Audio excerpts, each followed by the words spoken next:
TVK தலைவர் விஜய் அவர்கள் கரூர் சம்பவம் பற்றி ஃபஸ்ட் டைமாக ஒரு ஓப்பன் ஸ்டேட்மெண்ட்டாக வீடியோ ஒன்று போட்டிருக்கிறாரு. நிறைய கேள்விகள் இருந்ததில் விஜய் எங்கே போனார் சம்பவத்தன்னைக்கு, ஏன் மக்களை சந்திக்க வரல, சினிமாவில் மட்டும்தான் மக்களுக்காக நிற்பாரா, ரியலில் வந்து நிற்க மாட்டாரா, விஜய் என்ன தான் பண்ணிகிட்ருக்கிறாரு, வந்து கூட பார்க்கல, மற்ற எல்லாருமே வந்து பார்த்தாங்களே இப்படின்னு பல கேள்விகள் இருந்தது. ஒரு பக்கம் நியூஸ் சேனல்ஸில் டிபேட் முடிகிறதா விஜயின் அரசியல் சகாப்தம், அவ்வளோதான் விஜய் இதுக்கப்புறம் சினிமாலேயும் ஒன்றும் பண்ண முடியாது, அரசியலும் ஒன்றும் பண்ண முடியாது, விஜயோட அரசியல் பயணம் அப்படிங்கிறது இதோட முடியுது அப்படின்னு நிறைய டிபேட்ஸ் வந்து போயிட்டு இருந்ததில் இது எல்லாத்துக்குமே வந்து ஒரு கேள்விக்கே ஒரு பதிலாக, ஒரு ஸ்ட்ராங்கான ஒரு பதிலாக, எல்லா கேள்விகளுக்கும் ஒரு பதிலாக வந்து இந்த வீடியோ வந்து சொல்லியிருக்கிறாரு. கிட்டத்தட்ட ஒரு சின்ன வீடியோலாம் அப்படின்னு சொல்லிட முடியாது, ஒரு லாங் வீடியோ. ஓகே, என்ன பேசினார் விஜய் அவர்கள், என்ன சொன்னார் அப்படிங்கிறத நம்ம இந்த வீடியோவில் வந்து நம்ம பார்ப்போம். ஃபஸ்ட்டு ஓப்பனிங்லே ரொம்ப பெயின்ஃபுல்லாக இருக்குது, என் லைஃப்பில் இது மாதிரி நான் ஒரு சம்பவத்தை நான் ஃபேஸ் பண்ணதே இல்லை, இது மாதிரி ஒரு அப்படி ஒரு வலி கொடுக்குற ஒரு விஷயமா எனக்கு இருக்குது, பாதிக்கப்பட்டவர்கள் அங்கே இருக்கக்கூடிய அவங்கெல்லாம் இறந்தவங்களுக்கு நான் ஆழ்ந்த இரங்கல் தெரிவிக்கிறேன், ரொம்ப வருத்தம் அடைய வைக்குது எனக்கு இந்த விஷயம் அப்படின்னு வந்து ஸ்டார்ட் பண்ணி சொல்லியிருந்தார். ஸோ அடுத்து இங்கே என்ன நடந்தது, ஏன் இப்படி நடந்தது, நாங்கள் வந்து டிவிகே சைட்லேருந்து நிறைய ரெக்வஸ்ட் பண்ணோம், நல்ல ஒரு இடத்த வந்து ஒதுக்குங்க, ஆனால் வந்து எங்களுக்கு கொடுக்கப்பட்ட இடம் வந்து ரொம்ப நிறைய கண்டிஷன்ஸை தாண்டி தான் நாங்கள் வந்தோம் அப்படி இப்படின்லாம் வந்து ஒரு மாதிரி பேசியிருந்தார்.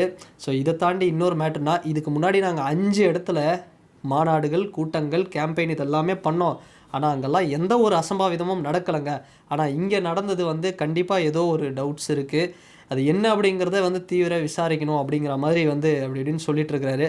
இன்னொரு பக்கம் விஜய் அவர்கள் கைதாவாரா, விஜய் கைது செய்யப்படுவாரா அப்படின்னு இப்போ கரூரில் இருக்கக்கூடிய டிவிகே உடைய மாவட்ட நிர்வாகிகள்லேருந்து அந்த கட்சியோட பொதுச் செயலாளர் புசி ஆனந்த் அவர் வரைக்கும், அப்புறம் விஜய் அவர்கள் எல்லாருமே பார்த்தோம் அப்படின்னா கைது பண்ணணும், அப்போ தான் வந்து இதுவாகும். இன்னும் சில நியூஸ்லாம் சொல்கிறாங்க என்னென்னா, விஜய் அவர்களோட நிர்வாகிகள்லாம் சில பேர் அந்த இடத்துல கரூரில் அந்த பாதிக்கப்பட்ட அந்த சம்பவத்தில் விசாரணை முடிஞ்சு ஒருவேளை அவங்க வந்து நிரூபணம் ஆச்சு அப்படின்னா அவங்களுக்கெல்லாம் ஆயுள் தண்டனை கூட கொடுக்கணும் அப்படிங்கிற அளவுக்கு வந்து ஒரு கேஸ் வந்து ரொம்பவே தீவிரமாக போயிட்டுருக்கு.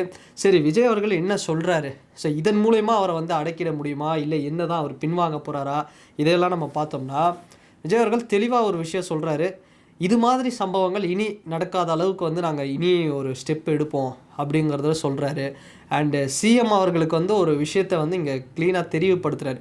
அதாவது எங்கள் கட்சி சேர்ந்தவர்கள் வந்து அவங்க மேலே வந்து கேஸ் போடுறீங்க, அவங்கள கைது பண்ணுறீங்க, எல்லாம் பண்ணுறீங்க, நீங்கள் என்ன வேணால் பண்ணுங்கள், ஆனால் தயவுசெய்து அவங்கள எதுவும் பண்ணாதீங்க, என்ன வேணால் பண்ணுங்கள் அப்படின்னு வந்து சொல்கிறாரு.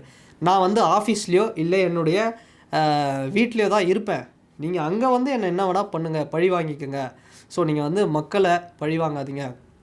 அதே மாதிரி கடைசியில் ஒரு விஷயம் சொல்கிறாரு, மக்களுக்கு எல்லாம் தெரியும், மக்கள் வந்து பார்த்து கொண்டிருக்கின்றனர் என்ன நடக்குது அப்படிங்கிறத, அதனால் மக்கள் வந்து தெளிவாக இருப்பாங்க. அண்ட் குறிப்பாக ஒரு விமர்சனம் அப்படிங்கிறது விஜய் அவர்கள் மேலே வச்சாங்க, என்னென்னா சம்பவ இடத்துக்கு ஏங்க வரல, என்ன தான் இருந்தாலும் வந்திருக்கணுங்களேங்க அப்படின்னு ஒரு விமர்சனம் இருந்தது. அதுக்கு விஜய் அவர்கள் என்ன பதிலாக இப்போ சொல்லியிருக்கிறாரு அப்படின்னா, சம்பவ இடத்துக்கு சப்போஸ் நான் வந்திருந்தா ஏதாவது ஒரு பிரச்சனை நடந்திருக்கோங்க, ஏற்கனவே அங்கே வந்து ஒரு பதற்றமான சூழல் இருக்குது, மேற்கொண்டு நான் வந்து அந்த இடத்த பதற்றமாக்க விரும்பலை, ஆனால் விரைவில் நான் வந்து கரூர் மக்களை வந்து நான் சந்திப்பேன், கரூர் வருவேன் அப்படிங்கிற ஒரு விஷயத்தையும் சொல்லியிருக்கிறாரு.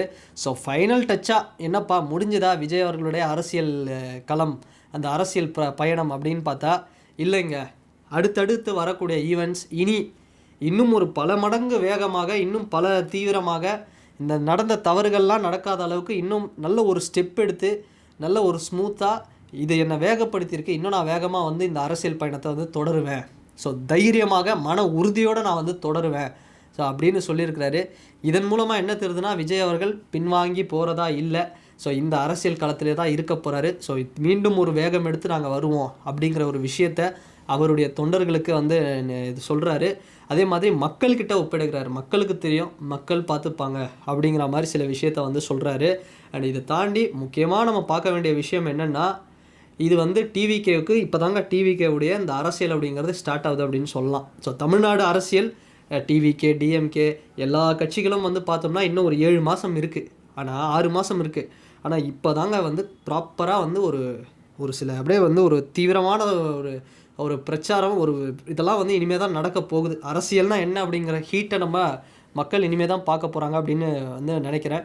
அண்டு இன்னொரு விஷயம் குறிப்பாக சொல்லணும், அவருக்கு இந்த ஒரு சூழலில் இப்படி ஒரு நடந்த சம்பவத்தப்போ விஜய் அவர்கள் மேலே மட்டுமே தப்பு அப்படின்னு வந்து சொல்லாமல் பல பேர் எனக்கு வந்து ஆதரவாக பேசுனீங்க, அவங்களுக்கெல்லாம் நான் மிகப்பெரிய நன்றியை வந்து பல கட்சிகள்லேருந்து பேசுனீங்க, அவங்களுக்கெல்லாம் நான் மிகப்பெரிய நன்றிகளை தெரிவித்துக் கொள்கிறேன் அப்படிங்கிறதையும் விஜய் அவர்கள் வந்து சொல்கிறாரு. ஸோ நிறைய வந்து பிரச்சனைகளை வந்து அடுத்து வரக்கூடிய கட்டங்களில் விஜய் அவர்கள் ஃபேஸ் பண்ண போகிறாரு. ஸோ இதிலேருந்து எப்படி மீண்டு வர போகிறாரு, அடுத்தடுத்த தேர்தல் பயணங்களை எப்படி கொண்டு வர போகிறாரு அப்படிங்கிறத நம்ம வெயிட் பண்ணி தான் பார்க்கணும். ஆனால் ரெடியாக இருக்கிறாரு. அதாவது இந்த எந்த காலத்திலும் வந்து நான் பின்வாங்குற மாதிரி இல்லை, இனிதான் என் அரசியல் பயணம் ஸ்டார்ட் அப்படிங்கிற மாதிரி வராரு. ஸோ என்ன நடக்க போகுது அப்படிங்கிறத நம்ம பார்ப்போம். ஸோ இந்த விஷயங்களை தான் விஜய் அவர்கள் பேசியிருந்தார் அந்த வீடியோவில். அண்டு நீங்கள் உங்களுடைய கருத்துக்கள் என்ன இந்த கரூர் சம்பவத்தை பற்றியும், இன்னும் டிவிக்கே மக்கள் எப்படி பார்க்குறாங்க, டிவிகேக்கு வந்து ஏதாவது அரசியல் களத்தில் பெரிய லெவலில் ஒரு க்ரோத் இருக்கா, இல்லை இனி பூஸ்ட் ஆகுமா, முன்ன மாதிரி விஜய் அவர்களால் பூஸ்ட் பண்ணி கொண்டு போக முடியுமா இந்த கட்சியை, இல்லை என்ன அப்படிங்கிறத எங்களுடைய கருத்துக்களை மறக்காமல் பதிவிடுங்க. வேறு ஒரு வீடியோவில் வேறு ஒரு கான்டென்ட்டில் நான் உங்களை பார்க்குறேன். பாய்.